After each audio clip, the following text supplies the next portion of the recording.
നമസ്കാരം. ലോകം സാമ്പത്തികമായും രാഷ്ട്രീയമായും വലിയ മാറ്റങ്ങളിലൂടെ കടന്നു പോകുമ്പോൾ ഒരു രാജ്യത്തിന്റെ നിലനിൽപ്പിനും വളർച്ചയ്ക്കും ഏറ്റവും നിർണായകമായ ഒന്നാണ് ഊർജം എന്ന് പറയുന്നത്. ഇന്ന് ലോകത്തിലെ ഏറ്റവും വലിയ എണ്ണ ഇറക്കുമതി ചെയ്യുന്ന മൂന്നാമത്തെ രാജ്യമാണ് നമ്മുടെ ഇന്ത്യ.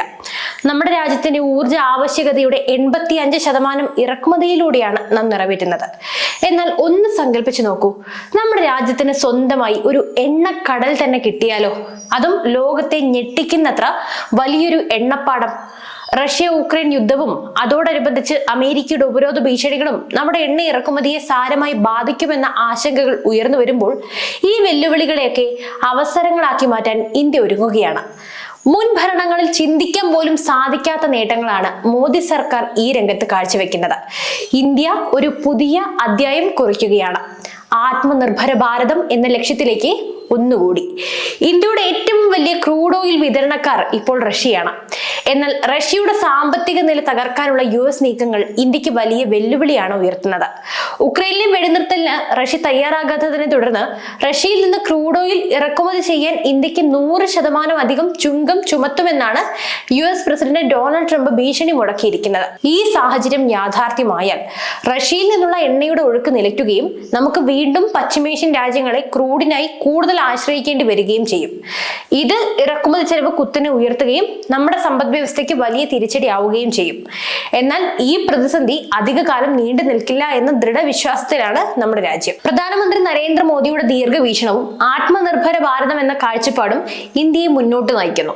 മുമ്പ് ആരും ചിന്തിക്കാൻ പോലും ധൈര്യപ്പെടാത്ത ഒരു സാഹസിക നീക്കത്തിന് നമ്മുടെ സർക്കാർ ഇപ്പോൾ തുടക്കമിട്ടിരിക്കുകയാണ്. ആൻഡമാൻ ദ്വീപിന് സമീപമുള്ള കടലിൽ വമ്പൻ എണ്ണപ്പാടം സ്വന്തമാക്കാനുള്ള ഒരുക്കത്തിലാണ് ഇന്ത്യ.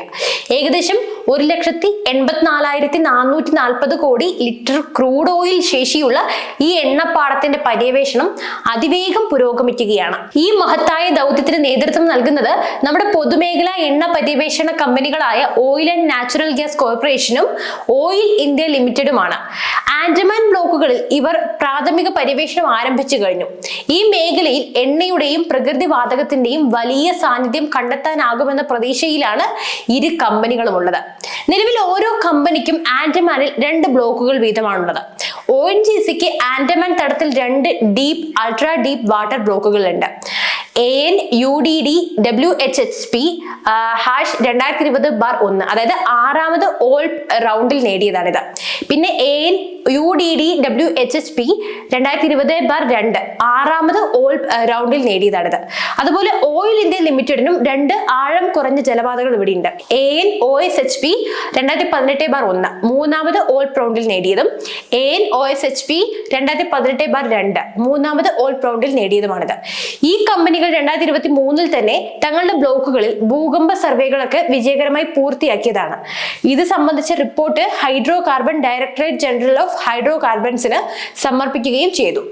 ആകെയുള്ള 2.49 ലക്ഷം ചതുരശ്ര കിലോമീറ്റർ പ്രദേശത്തിലെ 2.17 ലക്ഷം ചതുരശ്ര കിലോമീറ്റർ 87% പ്രദേശത്തും പഠനം നടത്തിയതാണ്. ഇതിൽ 21,063 ചതുരശ്ര കിലോമീറ്റർ നിലവിൽ പ്രവർത്തനക്ഷമവുമാണ്. ഇന്ത്യയുടെ ഊർജ ആവശ്യകത അനുദിനം വർദ്ധിച്ചുകൊണ്ടേയിരിക്കുകയാണ്. എന്നാൽ നമ്മുടെ ആഭ്യന്തര ക്രൂഡ് ഓയിൽ ഉൽപാദനം കുറയുന്നതും ഇന്ധന ഉപഭോഗം കുത്തനെ കൂടുന്നതുമാണ് നിലവിലെ പ്രധാന പ്രതിസന്ധി എന്ന് പറയുന്നത്. സർക്കാർ കണക്കുകൾ പ്രകാരം 2024-25 കാലഘട്ടത്തിൽ ഇന്ത്യയുടെ ക്രൂഡ് ഓയിൽ ഉൽപാദനം 28.7 ദശലക്ഷം മെട്രിക് ടണ്ണായി കുറഞ്ഞു. മുൻ വർഷം ഇത് 29.4 ദശലക്ഷം മെട്രിക് ടണ്ണായിരുന്നു. ഇന്ധന ഉപഭോഗം ഉയരുകയും ഉൽപാദനം കുറയുകയും ചെയ്യുന്ന ഈ ഒരു അവസ്ഥയെ നേരിടാൻ എണ്ണ പര്യവേഷണത്തിനുള്ള പദ്ധതികൾ സർക്കാർ ഊർജിതമാക്കിയിരിക്കുന്നു. മോദി സർക്കാരിന്റെ ഏറ്റവും പ്രധാനപ്പെട്ട ലക്ഷ്യങ്ങളിൽ ഒന്നാണ് രാജ്യത്തെ ഊർജ്ജ സ്വയം പര്യാപ്തതയിലേക്ക് നയിക്കുക എന്നത്.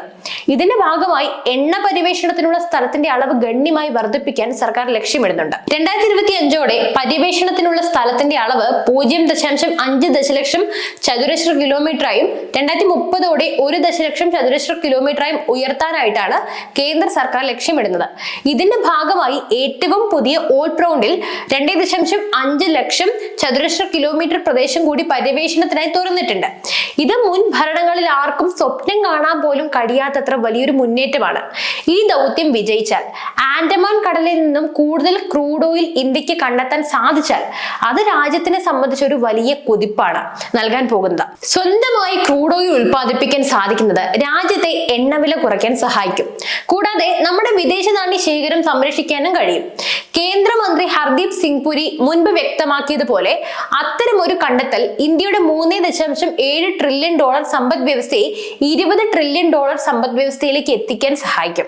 മോദി സർക്കാരിന്റെ കീഴിൽ ഇന്ത്യ കേവലം ഒരു എണ്ണ ഇറക്കുമതി രാജ്യത്തിൽ നിന്ന് ഊർജ്ജ സ്വയം പര്യാപ്തതയിലേക്കും ഒരു ആഗോള ശക്തിയായി മാറിക്കൊണ്ടേയിരിക്കുകയാണ്. മുൻ ഭരണങ്ങളിൽ നയപരമായ തീരുമാനങ്ങൾ വൈകുകയും പദ്ധതികൾക്ക് വേഗത കുറയുകയും ചെയ്തപ്പോൾ നിലവിലെ സർക്കാർ വ്യക്തമായ ലക്ഷ്യങ്ങളോടെയും ദൃഢനിശ്ചയത്തോടെയുമാണ് മുന്നോട്ട് പോകുന്നത്.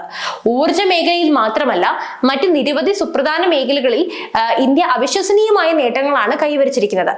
അത് ഏതൊക്കെയാണെന്ന് നോക്കുമ്പോൾ, സാമ്പത്തിക വളർച്ച.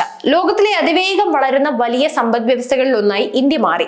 GST നടപ്പാക്കിയത് നികുതി ഘടന ലളിതമാക്കുകയും സുതാര്യത വർദ്ധിപ്പിക്കുകയും ചെയ്തു. അടിസ്ഥാന സൗകര്യ വികസനം. ദേശീയപാതകൾ, റെയിൽവേ ശൃംഖലകൾ, തുറമുഖങ്ങൾ, വിമാനത്താവളങ്ങൾ എന്നിവയുടെ നിർമ്മാണത്തിൽ വിപ്ലവകരമായ മുന്നേറ്റങ്ങളുമായി ഭാരത്മാല പദ്ധതി അടക്കം ഗതാഗത മേഖലയിൽ വലിയ കുതിച്ചുചാട്ടത്തിന് വഴിയൊരുക്കി. അടുത്തത് ഡിജിറ്റൽ ഇന്ത്യയാണ്. സാങ്കേതിക വിദ്യയുടെ സഹായത്തോടെ ഭരണനിർവഹണം കൂടുതൽ കാര്യക്ഷമമാക്കുകയും സാധാരണക്കാരിലേക്ക് സേവനങ്ങൾ എത്തിക്കുകയും ചെയ്തു. ജൻധൻ യോജന, ആധാർ, അതുപോലെ സാമ്പത്തിക ഉൾക്കൊള്ളൽ ഉറപ്പാക്കി UPI പേയ്മെന്റുകൾ ആഗോളതലത്തിൽ ശ്രദ്ധ നേടി. അടുത്തത് പ്രതിരോധ മേഖലയിലെ സ്വയം പര്യാപ്തതയാണ്. ആയുധ ഇറക്കുമതി കുറച്ച് തദ്ദേശീയ ഉൽപാദനത്തിന് ഊന്നൽ നൽകി. മേക്ക് ഇൻ ഇന്ത്യ പദ്ധതി പ്രതിരോധ മേഖലയിലും വലിയ മാറ്റങ്ങളാണ് കൊണ്ടുവന്നത്. അത് നമ്മൾ ഓപ്പറേഷൻ സിന്ദൂറിൽ കണ്ടതാണ്. തേജസ് യുദ്ധവിമാനങ്ങൾ, ആകാശ് മിസൈലുകൾ, ബ്രാമോസ് എന്നിവ ഇതിന് ഉദാഹരണങ്ങളാണ്. സാമൂഹിക ക്ഷേമമാണ് അടുത്തത്. സ്വച്ഛ് ഭാരത് അഭിയാൻ ശുചിത്വത്തിൽ വലിയ മാറ്റങ്ങളാണ് കൊണ്ടുവന്നത്. ഉജ്ജ്വല യോജന ദശലക്ഷക്കണക്കിന് കുടുംബങ്ങൾക്ക് സൗജന്യ പാചകവാതക കണക്ഷൻ നൽകി. ആയുഷ്മാൻ ഭാരത് ആരോഗ്യ പരിരക്ഷ സാധാരണക്കാർക്ക് പ്രാപ്തമാക്കി. അതുപോലെ തന്നെ രാജ്യാന്തര ബന്ധങ്ങൾ. ഇന്ത്യയുടെ വിദേശ നയം കൂടുതൽ ശക്തമാവുകയും ആഗോള വേദിയിൽ ഇന്ത്യയുടെ ശബ്ദം കൂടുതൽ ശ്രദ്ധിക്കപ്പെടുകയും ചെയ്തു. ലോകരാഷ്ട്രങ്ങൾക്കിടയിൽ ഇന്ത്യയുടെ പ്രാധാന്യം ഇന്ന് വർദ്ധിച്ചിട്ടുണ്ട്. ഇനി ഈ പര്യവേഷണ ദൗത്യം കൂടി വിജയകരമാവുകയാണെങ്കിൽ അത് ഇന്ത്യയുടെ സാമ്പത്തിക സ്ഥിതിയെ ശക്തിപ്പെടുത്തുക മാത്രമല്ല, ആഗോള രാഷ്ട്രീയ രംഗത്ത് നമ്മുടെ സ്വാധീനം വീണ്ടും വർദ്ധിക്കുകയും ചെയ്യും. ഒരു പുതിയ ഇന്ത്യ കുതിച്ചുയരുകയാണ്. ലോകശക്തിയായി, ആത്മവിശ്വാസത്തോടെ, ആത്മനിർഭര ഭാരതമായി. അതെ, ഇന്ത്യയുടെ ഭാവി ഊർജ്ജസ്വലമാണ്. മോദി സർക്കാരിന്റെ ദീർഘവീക്ഷണത്തോടെയുള്ള നയങ്ങളും പദ്ധതികളും, ONGC, ഓയിൽ ഇന്ത്യ തുടങ്ങിയ സ്ഥാപനങ്ങളുടെ കഠിനാധ്വാനവും നമ്മുടെ രാജ്യത്തെ ഊർജ്ജ സുരക്ഷയിലേക്കും അതുവഴി ഒരു വികസിത രാഷ്ട്രമെന്ന ലക്ഷ്യത്തിലേക്കും നയിക്കും. ഈ നേട്ടങ്ങൾ വെറും സ്വപ്നങ്ങളല്ല, യാഥാർത്ഥ്യത്തിലേക്ക് എടുക്കുന്ന യാഥാർത്ഥ്യങ്ങളാണ്. നമുക്ക് ഒരുമിച്ച് ഈ യാത്രയിൽ ഇന്ത്യക്കൊപ്പം നിൽക്കാം. അപ്പോൾ ഈ വിഷയത്തെക്കുറിച്ച് നിങ്ങളുടെ അഭിപ്രായങ്ങളും നിർദ്ദേശങ്ങളും കമന്റ് ബോക്സിൽ രേഖപ്പെടുത്തുക. പുതിയൊരു വാർത്തയും വിഷയമായി വീണ്ടും എത്തും വരെ നന്ദി.